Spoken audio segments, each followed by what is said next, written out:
Okay, well, I've had 24 hours to think things over, and I've taken in new information, and I've now changed my forecast. It looks now as though the Iran war is imminent, as if the news yesterday of Pompeo meeting with the generals at Central Command in Tampa, and of course the Pentagon releasing those color photos of people who they claim to be Iranians pulling limpet mines off of that Japanese tanker, as if that wasn't enough indication of the U.S.'s willingness to go to war with Iran.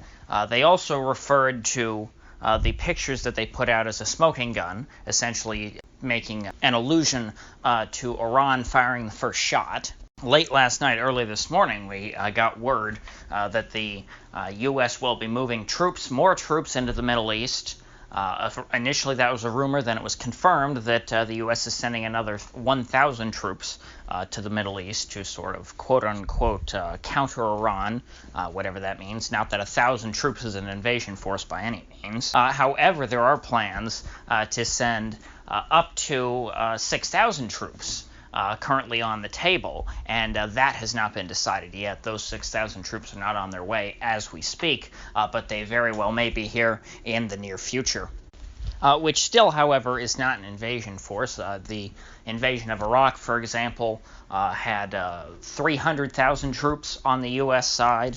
And Iran, of course, is a much bigger country. You'd probably want a much bigger invasion force to take down Iran, although perhaps I'm not sure how much U.S. tactics have changed in the last 20 years, I guess. So perhaps they feel that they'd be able to, invade a country with a smaller force, but still 6,000 is nowhere near wherever that number would be for the U.S. to conquer Iran. So we're not worried about the U.S. invading Iran in the next, 24 hours or something like that. However, it's very clear now that, to me at least, that Pompeo is not as I thought, willing to wait until next summer for a war with Iran. It seems like, even though it doesn't make sense politically to me, the administration, at least the hawks within the administration who are pushing Trump down this path, and it seems they've won, they want a war in the near term. They're not going to fire the first shot, but the U.S. is very good at producing more Fort Sumters. It's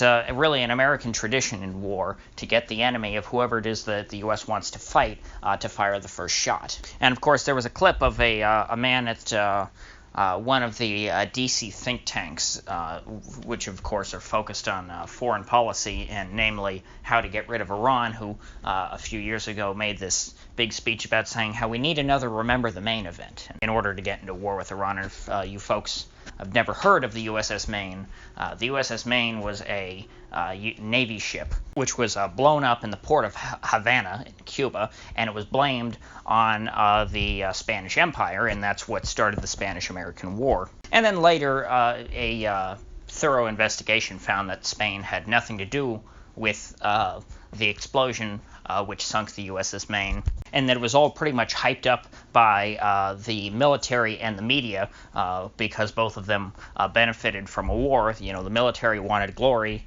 and the media wanted something to sell newspapers. That's where we get the term yellow journalism. And now here we see, a few years after that man's speech was made, and more than a century after the Spanish-American War, we see a boat being blown up and blamed on a country that the U.S. has been wanting to go to war with for quite some time. And of course the media, looking for any news story to get eyeballs on their dying cable networks, such as CNN, are really lapping this up.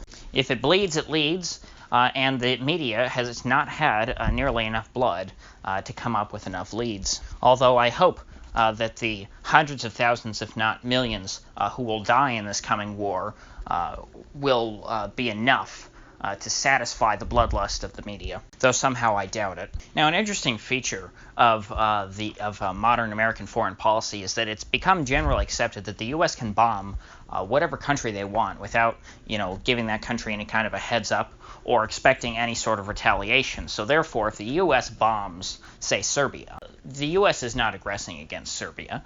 They're just, conducting some overseas contingency operation. It's none of Serbia's business if the U.S. is bombing their country. However, if, say, Serbia, or in this case Iran, were to lay a finger on any U.S. personnel anywhere in the world, that would be an act of war.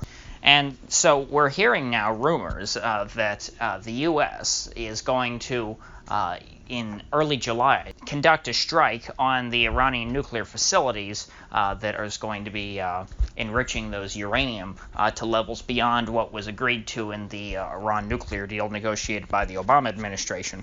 But that, of course, is not an act of war on the U.S.'s part. They just consider that to be a basic counterterrorism operation. That's in no way an act of war. However, if Iran were to respond to the U.S.'s clear aggression in that case, then that would be cause du jour for, excuse me, I'm mixing up my Latin, casus belli, for the U.S. then to invade Iran if Iran were to, say, respond to a U.S. first strike. I'm not exactly sure when we came to the point to where the U.S. bombing other countries was not considered an act of war, but it's not. And I assure you that the U.S. 100% could get away with this. If the U.S. bombs Iran and then Iran shoots back, the media will say that Iran is aggressing against America. I have no idea how any of these people say that with a straight face. It's a clear lie. I mean, we can see it right on our televisions. It's not like any of this is classified. And so this leaves a big decision for Iran to make.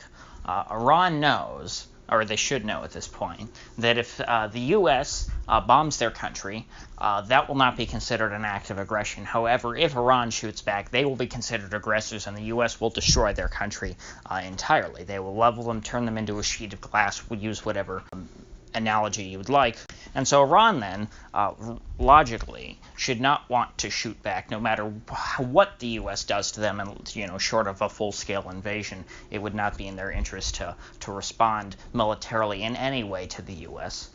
However, after all of the tough talk that Iran has always had regarding the U.S., saying how they don't want to be pushed around, and understandably so, after the 1953 coup, they are all still very upset about that in that country. I know some people in the U.S. make fun of Americans for harping on that. I don't really care about it, but I know that it's an active event in history in the psyche of the Iranian people. And Iranians do not like to be pushed around by the United States. So I think that there will be a demand from voters and constituents that the government does act in the case of a U.S. first strike. And perhaps the Pentagon and the White House know this, and that's why they're going to carry out this strike, because they really do want to provoke the Iranians into making what they would then call a first strike. And so even though this strike by the U.S. does not outright guarantee a war, it certainly will get us as close as we could ever come without actually getting to a war. One small misstep, and we will certainly be engulfed in the worst war since probably World War II. I would imagine that invading Iran would be worse than Vietnam. I mean, just look at the size of the damn country. I guess you don't have jungles, so there's at least that. Now, I don't know if I mentioned it, but this strike that the U.S. is looking to conduct is not supposed to happen until early July. So we've still got a couple weeks here.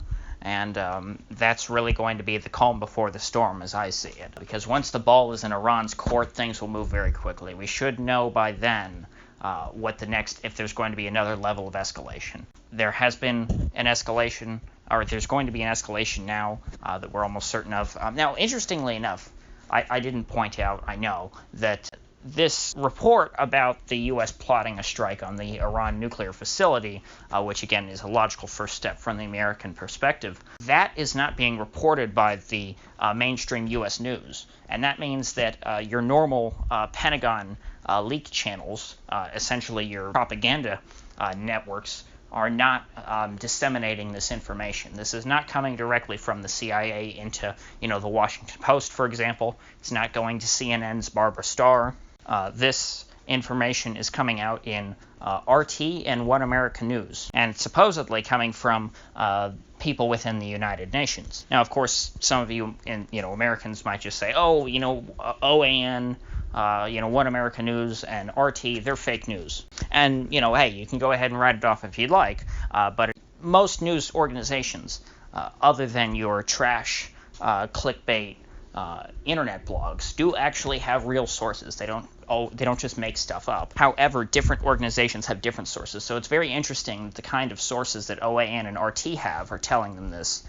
The Washington Post's and CNN's sources are not telling them that yet. That tells me that this is more of a whistleblower type of leak and not so much a U.S. trying to set the stage and warn the public and get them used to the idea of bombing Iran. I think that the U.S., unless they leak this themselves in the coming weeks, want this to be a surprise. So on that note, I think I'll end things. If you gained anything of value out of this video, I'd appreciate you clicking that like button and subscribing. And if you do subscribe, please do click the bell, because I do upload every day, and I'd hate to have you miss one. So I'll see you back here in the next one.